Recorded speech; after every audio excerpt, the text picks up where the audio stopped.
Nisha Sareen, and today I have a recipe of delicious rice pudding. To make rice pudding, I have 2 liters of milk, 75 grams of rice, this is basmati rice, and 75 grams of regular sugar, handful of raisins and cashew nuts, and 1/4 teaspoon of cardamom powder, some rose petals on the top to garnish. Of course, this is optional. 2 liters of milk, and when milk starts boiling, then we have to drain the water and add soaked rice to it. So let first milk come to the boil.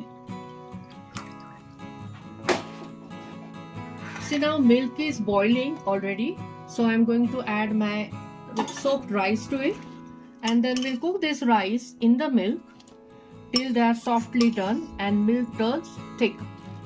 There are variety of versions of making rice pudding, but I like the way I cook it, as in the end results are amazing. You get a very creamy and rich texture of the rice pudding. So let it keep cooking. After you add rice, just turn your flame on a lower side and keep stirring.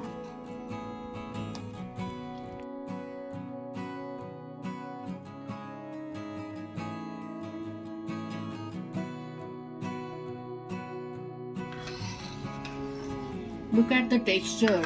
Now the rice is cooked softly and the milk is reduced, so you can see the color is also a little bit changed, and it's absolutely ready. Now I am going to add sugar to it.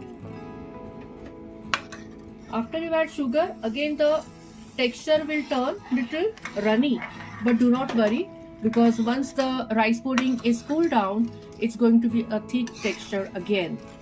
So after you add sugar, you have to cook it at least for 5 minutes or till the sugar is dissolved in it.